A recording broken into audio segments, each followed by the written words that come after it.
Bonjour à tous, ravi de vous retrouver pour Médiasphère. On va décrypter l'actualité de cette dernière semaine et on peut dire qu'elle a été très chargée. Avec moi pour décrypter justement cette actualité, Sébastien Germain, bonjour. Bonjour Pauline. Mais avant, on va commencer avec la une de la semaine. Le Messager se pose la question que tout le monde se pose en ce début d'hiver difficile. Faut-il garantir la neige à tout prix? Et oui, avec le retard des chutes de neige, les petites et moyennes stations, pour beaucoup, n'ont pas pu ouvrir leurs pistes. Investissement dans les canons à neige, c'est la question. Oui, mais en même temps, ils n'ont pas pu fonctionner cet hiver puisqu'il faisait trop chaud en altitude. Le préfet a également parlé d'éventuellement déclencher un plan sécheresse qui aurait empêché d'utiliser ces canons à neige. Certains se posent donc la question concernant aussi le plan neige que la région a mis en place. Les associations d'environnement, elles, bien évidemment, sont contre le développement de ces canons à neige. Ne faut-il pas donc investir sur autre chose que le ski? Nos confrères du Messager se posent la question, notamment en décembre. Bref, un dossier complexe et complet à découvrir dans leur page cette semaine, dont un dossier dont on n'a pas fini de parler, même si la neige est arrivée. Et puis un petit clin d'œil à nos confrères d'Alpes Magazine avec le dernier numéro de Partir en France. Ce dernier titre, Alpes, tout le charme de l'hiver, avec des bons plans sur ce qui peut se faire dans nos montagnes durant cette période et également hors ski. Sébastien, vous vous êtes intéressé cette semaine à l'actualité côté web, c'est notre rubrique Actu Connecté.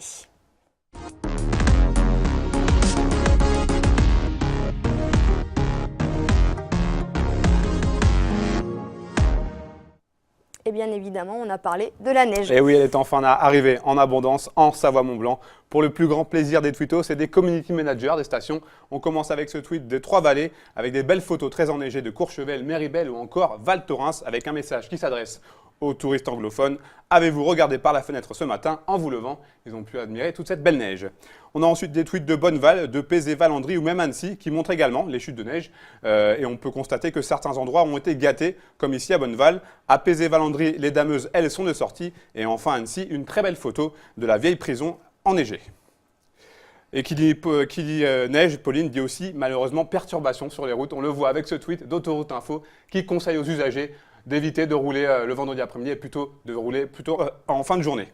On a aussi, puisqu'il faut aussi savoir que les prochaines chutes, les prochains jours vont être assez compliqués avec de grosses perturbations, de grosses chutes de neige et des températures très très compliquées, très glaciales même pour cette fin de semaine. Oui, moins 10, moins 12. Voilà, pour la semaine prochaine, donc ça va être relativement compliqué, il faudra prendre son mal en patience. Et puis après la primaire de la droite et du centre, place désormais à la primaire citoyenne de la gauche. Et oui, le premier tour qui aura lieu le dimanche 22 janvier prochain. Ce jeudi soir avait lieu le premier débat entre les 7 candidats. Alors on ne sait pas encore si les candidats vont venir faire campagne ici, en Savoie-Mont-Blanc, mais une chose est sûre, Vincent Payon pourra venir voir M. Guillaume Matelier, qu'il a officiellement soutenu pour ces élections primaires, pour les primaires de la gauche. Voilà, à M. Matelier que vous allez recevoir sur le plateau de la place de l'Info. On pourra en savoir un petit peu plus sur ce soutien. Dans l'invité de la rédac. Oui, dans l'invité de la rédac. on pourra en avoir plus d'informations sur ce soutien. L'ancien Premier ministre Manuel Valls, lui, pourra compter sur le soutien du maire d'Annemasse, Christian Dupessé, qui a également tweeté ce jeudi soir pendant le débat. Et pour M. Dupessé, M. Valls, c'est tout simplement le choix qui s'impose. Un débat que n'a sûrement pas dû regarder Denis Dupertuis, qui lui a annoncé de son côté son ralliement à la candidature d'Emmanuel Macron pour cette élection présidentielle. Il s'est expliqué sur son blog « Je n'attends plus rien du PS et de ses candidats ». Il en a même rajouté ce jeudi, toujours sur Twitter, « J'ai regardé le débat de la primaire et je me rends compte que j'ai bien fait de soutenir Emmanuel Macron, ambiance ». Lionel Tardy, lui aussi un tweetos assidu qui n'a pas résisté à dire ce qu'il pensait de ce débat de la gauche avec, je cite, en matière d'aide et de financement, c'est open bar et le revenu universel est irresponsable. On voit que voilà, c'était assez compliqué du côté de Lionel Tardy. Et enfin, un tweet que j'ai noté cette semaine, un tweet d'Arnaud Montebourg, donc candidat à ces élections sur le Lyon-Turin. Un tweet qui ne va pas faire plaisir à certains élus. Je cite, le Lyon-Turin est un investissement coûteux avec des bénéfices aléatoires qui va tuer le TGV. On verra bien les suites de ce projet. Affaire à suivre si c'était Arnaud Montebourg qui est élu, qui est candidat à la présidentielle. Et puis enfin, on parle évidemment de la grippe qui a été très ravageuse en ce début d'année. Voilà, on en a beaucoup parlé dans le JT de Minute Mont-Blanc. L'épidémie de grippe qui est assez exceptionnelle en cette année. On a appris récemment qu'elle avait déjà causé la mort de 10 personnes au change sur les sites d'Annecy et Saint-Julien. Et ce, malgré la mise en place du plan grippe qui augmente le nombre de lits. Du côté du Parisien, c'est même l'état d'urgence, comme on le voit sur l'écran, avec 2 graphiques qui assez alarmants. L'un d'eux nous rappelle que cette épidémie est la plus forte des 10 dernières années. Donc voilà, une grosse épidémie. Et le deuxième, on constate bien évidemment que c'est notre région Auvergne-Rhône-Alpes qui est la plus touchée avec 783 cas sur 100 000 habitants. Alors bien évidemment, il existe plusieurs solutions pour ne pas attraper la grippe. On pense bien évidemment au vaccin, mais le ministère de la Santé a produit une petite vidéo de recommandations dans ce sens avec 3 conseils à retenir. Se laver les mains, utiliser un mouchoir en papier ou s'équiper de masques chirurgicaux en cas de symptômes grippaux. Et pour l'instant, nous, on est passé à travers cette grippe. Merci Sébastien, place au top 3.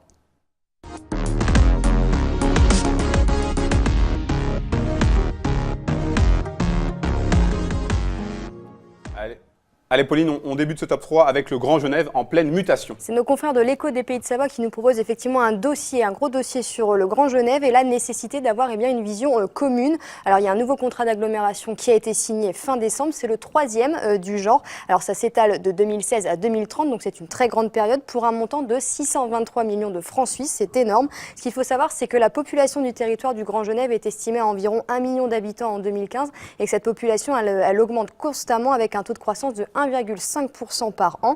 Il faut donc s'adapter pour le Grand Genève, surtout en ce qui concerne les transports. Alors ce sera le cas du futur Léman Express, même si ce n'est pas pour tout de suite, et également l'amélioration des bus et des trams. Bref, c'est un gros dossier à suivre pour ces prochaines années.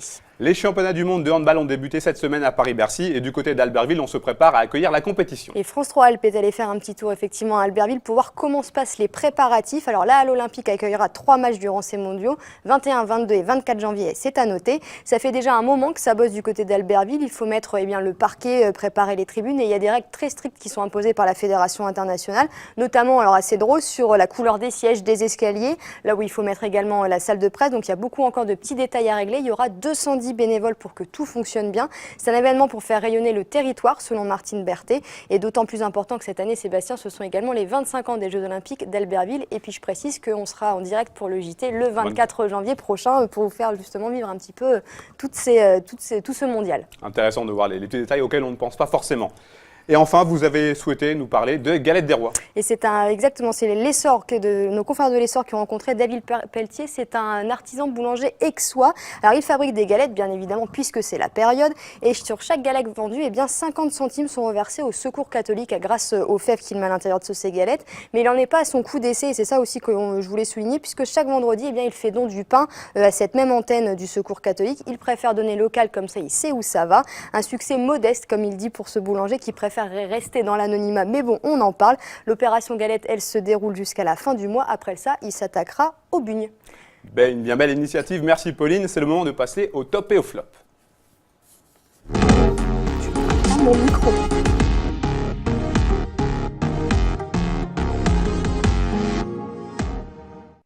Sébastien, vous nous proposez vos tops et vos flops et on commence avec les flops et le TGFC qui n'en finit pas avec les problèmes financiers. Et oui, c'est à dire dans la dernière édition du Messager, des révélations accablantes sur le TGFC. Le club qui a été officiellement rayé de la carte football serait criblé de dettes. Un chiffre pour résumer cette situation, 255, c'est le nombre de créanciers du club au Savoyard. On apprend également dans cet article que le TGFC doit 1,3 million d'euros à la Direction Générale des Finances Publiques et plusieurs milliers d'autres euros aux entreprises locales. Bref, encore une histoire de sous qui tourne mal. Et oui, c'est bien triste pour le TGFC. Et puis un deuxième flop, un contrebandier de viande. Voilà une histoire à peine croyable, toujours à découvrir dans le Messager. Un Cap-Verdien de 41 ans, domicilié en Haute-Savoie, se livrait depuis plus de 15 ans à du trafic de viande. Au total, 68 tonnes de viande ont été importées illégalement en Suisse, 18 tonnes de bœuf, 11 tonnes de porc, 27 tonnes d'agneau et 12 tonnes de poulet, donc importées illégalement dans des véhicules non réfrigérés. Le contrebandier avait réussi à tirer un bénéfice de 5,60 € le kilo, donc il s'en sort plutôt bien. On peut faire de la contrebande de tout.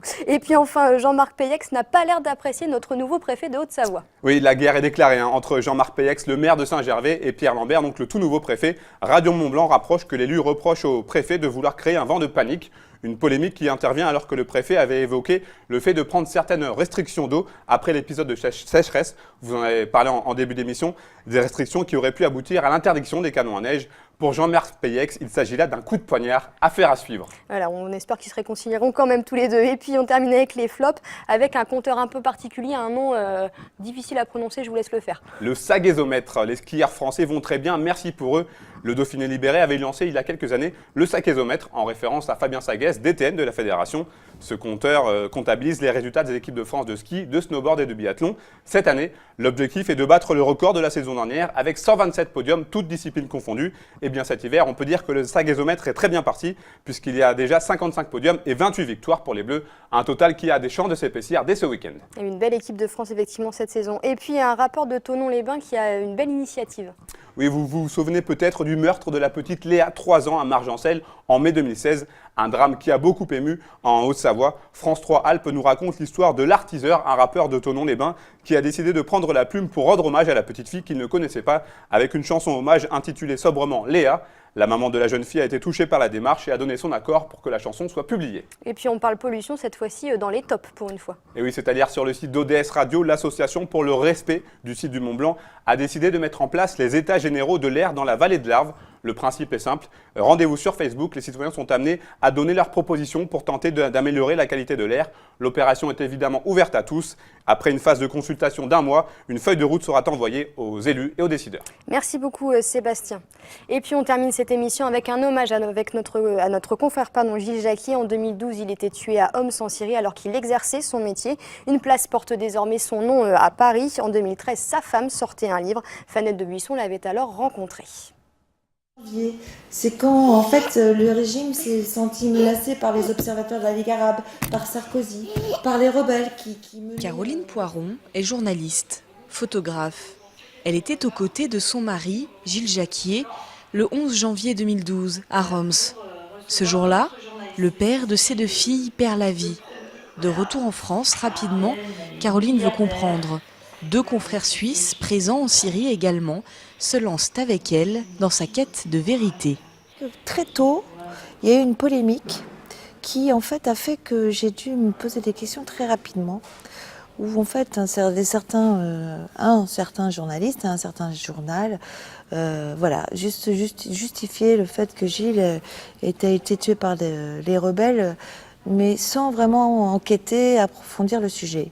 Moi, mon intime conviction à l'époque, 3-4 mois après, c'était l'inverse. Et pour la culture syrienne, un journaliste est un agent secret.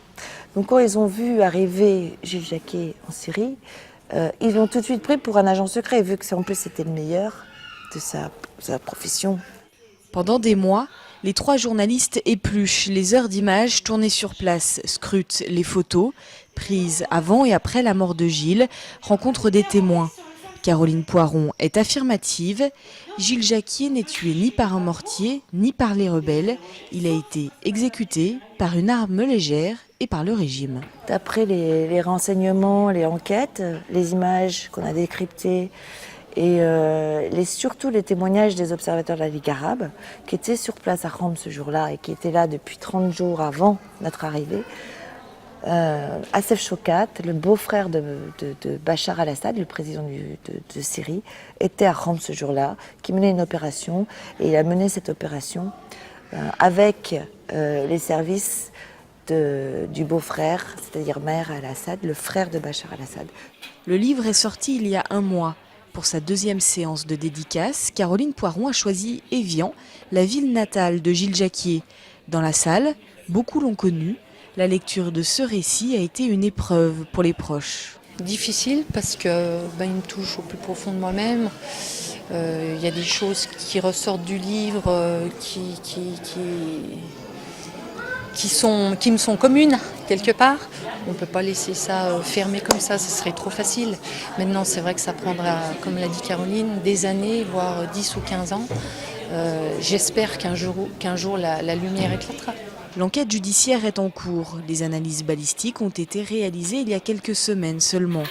Le livre de Caroline Poiron, à lui, était versé au dossier. Et depuis ce reportage, l'enquête en tout cas n'a pas avancé sur la mort de Gilles Jacquier. Merci de nous avoir suivis, c'était Médiasphère. On se retrouve la semaine prochaine pour un nouveau tour d'horizon de la presse en Savoie-Mont-Blanc. D'ici là, n'oubliez pas notre site internet 8montblanc.fr. À très vite.